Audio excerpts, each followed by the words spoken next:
whatever yellow boxes want to work, and then there's your special work days. Okay. All right. 12, please respond 3211 Bridal Creek Court.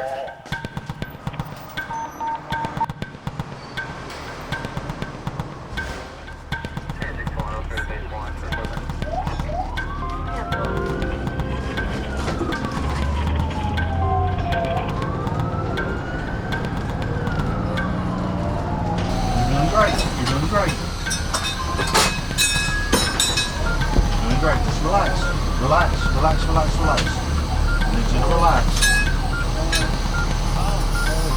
You're doing great. Okay? You gotta trust me. That actually spawned out of military concept of the warriors battling the wolf, protecting the flock. And it kind of transfers over to a lot of any career that is public safety driven. Police, obviously, fire, us, in that we're there for the protection of those that need our help. And it may not be protection to prevent something bad from happening all the time. A lot of times from our end of it, it's after things have gone wrong. And so we're coming in to kind of help them. So in a way, collectively, we're all sheepdogs.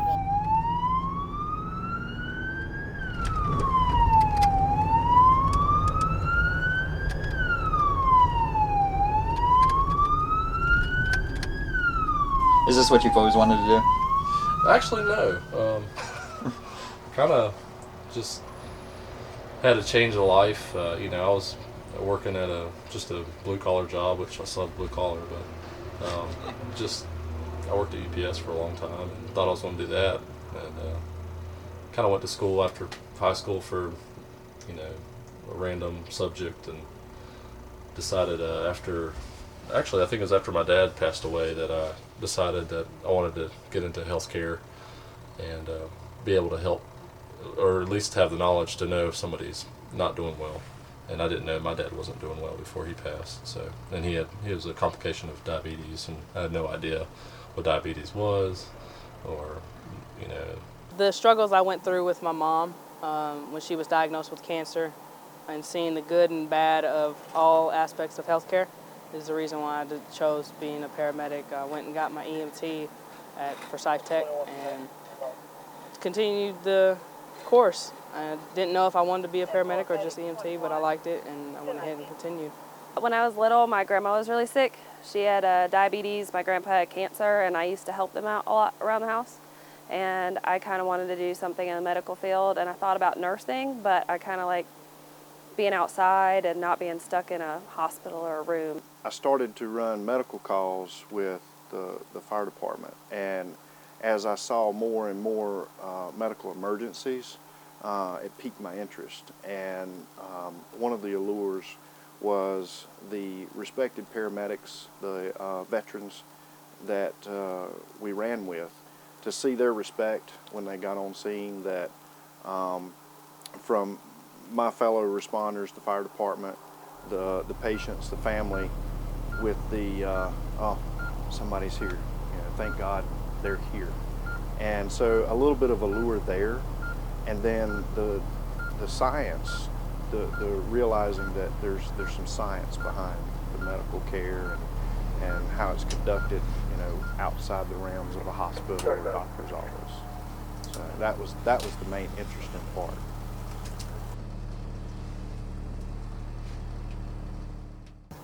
The helping people. It doesn't matter if I'm saving a life, essentially, as with a CPR or a trauma wreck or anything like that. It can be the smallest thing of just giving somebody a ride to the hospital because they don't have one, putting a smile on somebody's face. They might need prayer, and I'll do that for them. It's just whatever they need. Can you tell a difference since I've given you this oxygen? Not really. Well, we'll get you over to the hospital. It won't be long. Okay. Well, we come in first thing in the morning, and you kind of got to get here really early, because if not, you're going to get a call, or the crew that you're relieving is going to get off late, so it's kind of a big rush when you get in. We get on the truck, we throw our stuff on, We have to check it off, make sure everything's there, and then pretty much by then we're getting our first call. And we take that. So we make sure our truck is 10-8, which is ready to go. We got all of our narcotics, we got all of our bins, our monitor's good, our blue bag has got everything it needs, it's sealed. We check the truck off inside and out, make sure engine's good inside and everything. And then we check on with dispatch and let them know that we're here, ready to go. Start with what you typically use the most, and that's vital signs. We check a lot of blood sugars. Those are very common emergencies involve, diabetics with either hypoglycemia or hyperglycemia. Just make sure all their equipment is here to check an accurate one. Then we got to check the tester itself. Not today, but on a Thursday. It's every week we check it and just make sure the power's on, power's off. Make sure everything's pretty clean too. We like to keep our stethoscopes clean, especially in flu season. But the worst thing about getting on a call, especially one that you need a good working call, is not having something that you really need. So that's typically the biggest part of why we check our equipment off so much. 10-8, 10-24. Hot one. Oh man.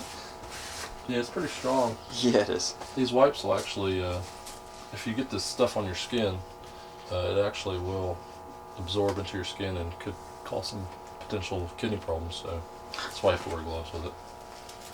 It's that strong. But once it dries, it will not get on the patient. So we don't want to give that to our patients, that's for sure. Alright. So the inside of the bag, seems like these bags are set up that kind of BLS is kind of outside, and which is basic life-saving interventions, and the advanced life-saving interventions are on the inside, which are your cardiac medications that we give, epinephrine, calcium, sodium bicarb, antidysrhythmics, amiodarone. 31, you can respond to 40 is already fine. You gotta make sure all the dates are current, 31 direct.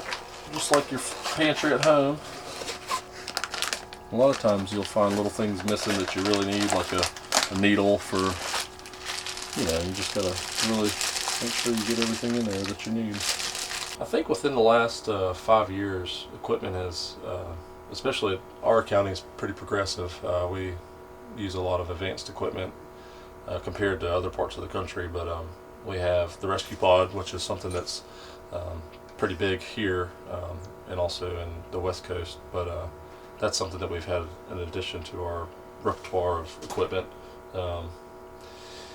Other than that, we have the biggest addition, I would say, since I've been here, is the Lucas, which is a CPR mechanical device that does compressions rather than the responder having to do compressions, which causes fatigue and inadequate compressions.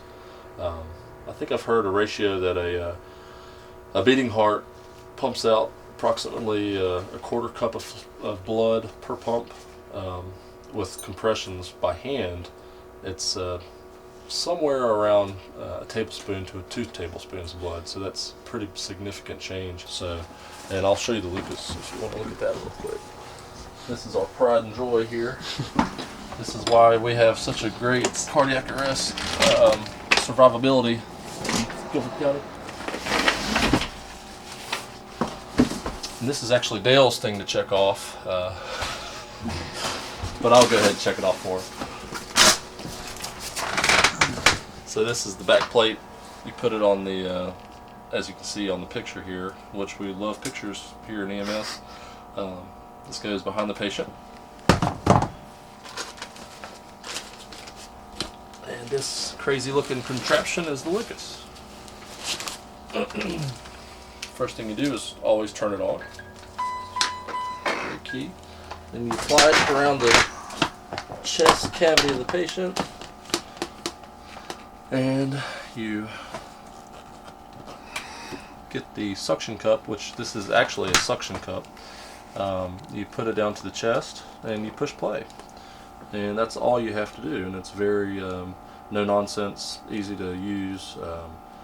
There are some instances where you'll have, these arms won't connect right and they'll pop off, and that can be kind of a pain. But with critical thinking and just repositioning, you can fix that. So it's no big deal. But this is a great, awesome tool that we have. So. Doing manual compressions, our closest trauma center was 2.5 hours away ground. So yeah, Lucas is a lifesaver, not only for the patient but for EMS. And it's tiring. Oh, it's very tiring, yeah. With new standards, 100 compressions a minute. Yeah, there's not many people who can do it for too long. That's why the importance of swapping your rescuers out to where you don't reach that physical fatigue. So, but Lucas has definitely made a difference in saves and cardiac outcomes. So it really has. The hospitals need them. That'd be nice, but they can use ours. Yeah, they can use ours. Very limited extrication equipment, your halogen tool, bolt cutters, sledgehammer, and of course our airway bag that we carry in on every call. Contains your basic airway supplies, oxygen, breathing treatments for your asthmatic patients, King Airways for your CPRs, so on and so forth, located in this compartment. You guys use the extrication a lot? I've used it a couple times to help pop open a door, but most of the time fire's already on scene. Shift 400 gets there, and they have the really cool extrication equipment. So. Got a call? Yes, we do actually.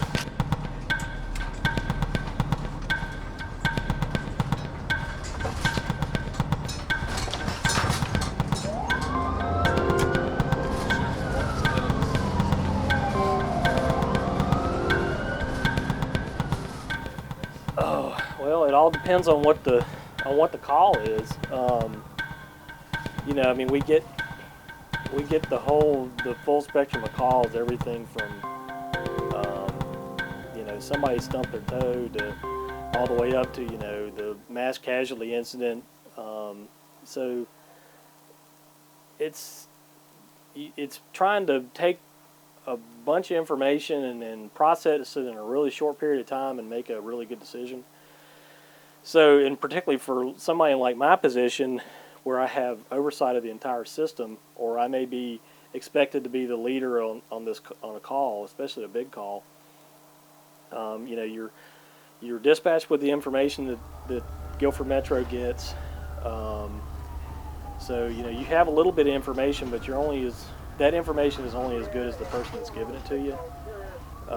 So you know what the call, or you have an idea of what the call is, and so then kind of in your mind you're having to sort of start to play out, well, geez, what could this be? So I mean, you'll hear like a very vague dispatch. It's an unconscious, it's a fall. You never really know what you're getting into, so I don't try to get too caught into what I'm reading in my notes, because I've had people where they just say it's a fall and go non-emergency, and I've gotten there and it's been a dead person. You never know, you really don't know what you're getting into from what you read, but a lot of things are going through my mind. I'm looking at the call history. Have we been out there a lot? Do I know this person? What kind of medical problems do they have? What am I getting into? Like, there's one where I saw there were a bunch of narcotics violations there, and so I just had something in my back of my mind that told me to call the police department. When I called the police department, they came out, but we got there before them, and there was like a big fight going on out in the front yard, like a gang fight when I got there, with somebody unconscious laying in the yard. So just all kinds of things, your safety, and then what's going on the scene, what you're getting into, all those kind of go through your mind. Unknown problem call, got a van slumped over a wheel of the truck. Or steering wheel. It's a pediatric. My anxiety goes up to here, but then you just go through your mind and be like, all right, what do I know? What are my protocols? I know how to handle this. I've been trained, and we have an awesome training staff here, and you just calm down and realize that you can't do nothing for the patient if your anxiety is up here and then you have two patients. So.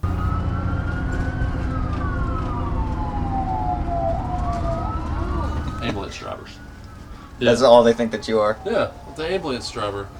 Actually, I had a patient last night, the grandmother of the patient, she was on the phone with the parent, and she said, yeah, your daughter's fine. The ambulance guy's here now. The ambulance guy, okay. But I was scared to death the first time I drove one of these things, and the first time I went emergency traffic, it was pouring rain, and they were like, go faster, because I was going like 30 miles an hour emergency traffic because I was so scared. Especially since I've only driven a Honda, like Accord. I've never driven something near this big, but people don't want to get out of the way. They swerve all over the place. People always run red lights, and I don't know, they do crazy things. They do really crazy things. Most people don't realize that North Carolina Driver's Handbook clearly states move to the right when approach my emergency vehicle in either direction.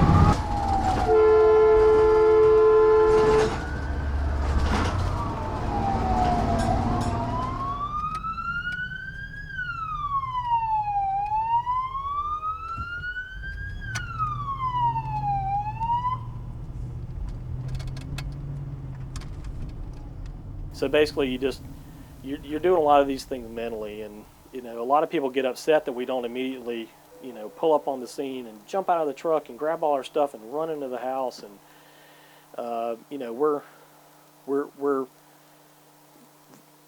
moving with a sense of urgency where we're not running, because running gets you excited. Running makes you never move faster than you can make a good decision. So the people that run into the house, either one, fall and trip on something on the way in and hurt themselves, and then what good are you when you've hurt yourself? Or, they get so worked up and they miss something on the way in, like you didn't see the person standing on the front porch with a gun, or, it's little things like that. Well, not little things, but it's the details that you miss as you're getting all worked up. You have to kind of play that detective. That's another one of those little hats that we wear, that you have to play medical detective, and you're picking up on little clues as you walk into the house, like you see a mobility ramp or something like that going into the house. Well, okay, so somebody that lives in this house has mobility issues, so they may be old, or they may have, catastrophic medical conditions that require them to use a wheelchair or something like that. So they may have an extensive medical history. It's little things like that you pick up on. That's great. And he's watching you back there, so yeah, they don't care. Really? Stop. They're not paying attention. They don't care.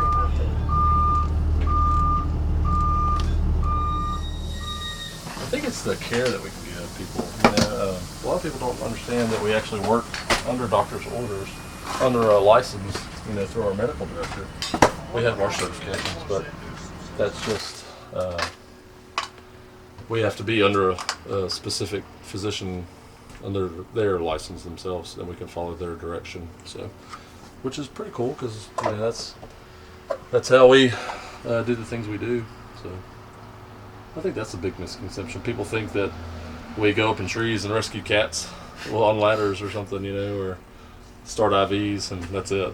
But we do a lot more than just that. So it's a big, it's a dynamic job. You're a counselor, you're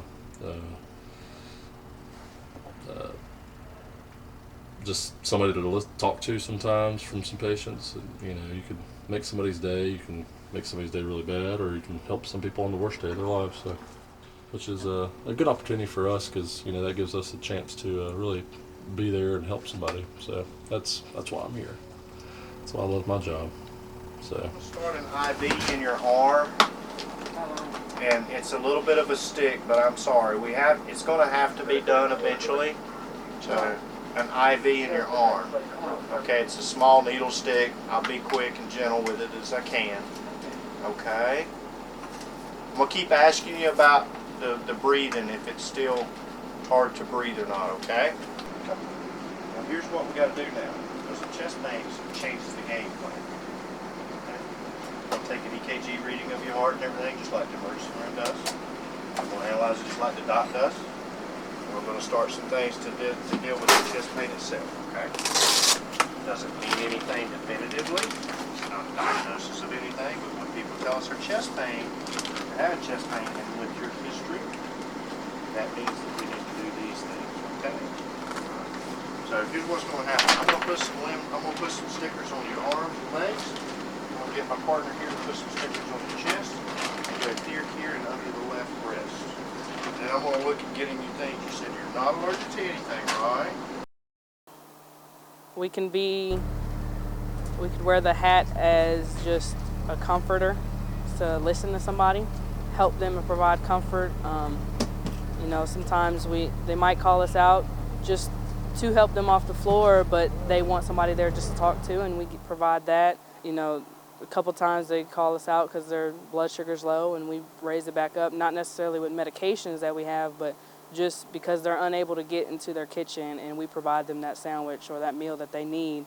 You know, that's all in our job and what we're here to do. If they're having difficulty breathing and all they want is a treatment to get to their doctor's appointment, and we can do that as well, you know, make them feel better. Medic 11 to Tacoma.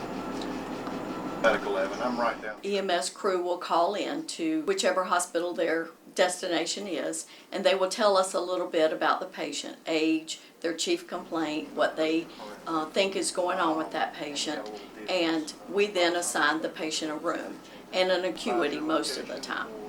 Sometimes we can't do that until they get here, but we can most of the time tell from what EMS tells us how sick the patient is, and we rely on them heavily for that. Copy, ETA about 5. What EMS says, the doc may meet them at what we call the bridge, and he wants to eyeball them. Because if it's a heart attack, a stroke, like I said, sometimes they don't even stop here. We send them straight up to the cath lab or to radiology to get a special test. Just depends. Other than that, the nurse will go ahead, they all stop at the bridge and they get registered. So we get name, date of birth, address sometimes, depending on acuity, and then we will place them in a room where the nurse then goes in and starts the triage process. So she'll begin asking more questions based on what EMS has given her. Usually just the little things, you get a bad moment of tension that sometimes just a little bit of humor, or, you know, it sets people at ease. You know, humor is a big part of this job. Sometimes people don't understand our humor because it tends to be kind of dark, but you know, it's just kind of one of those little things that gives you a mental break, keeps you on the sane side, and breaks the ice with people. So, you know, it's a serious job, and it has serious outcomes, but you don't have to be so serious when you're doing it all the time.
Underneath the truck.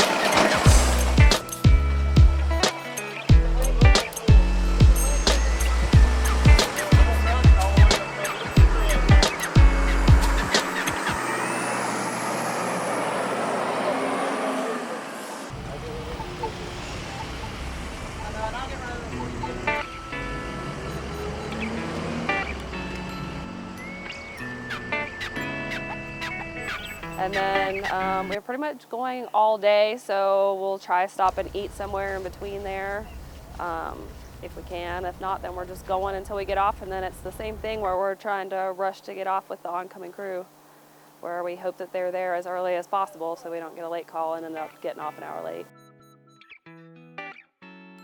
There's the work family, and then there's your home family, and sometimes, you know, work family is almost as important, if not more important, than your home family, because you probably spend more time with your work family than you do your home family.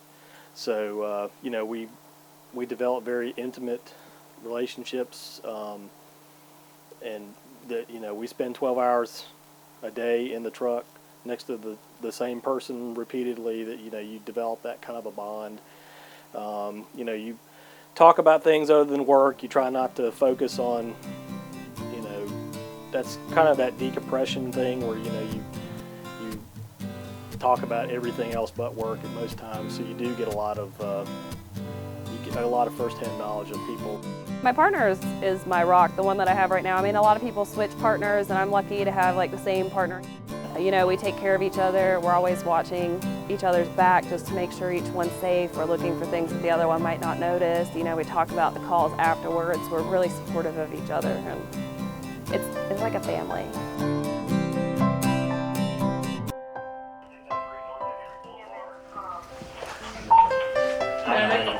It'll be on 29 northbound. It could be not that This could be our allergic reaction. Gospel.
It's mine to take, and you go in it with the same attitude that I started with at noon. It's still a person that needs my help, and that's what I'm here for. You might get frustrated, you might get upset, but at the end of the day, it's still a call, it's still a person that needs my help, and I signed up for this to run calls. And if there's ever a point where you get mad and don't want to do it, you probably should find a new career.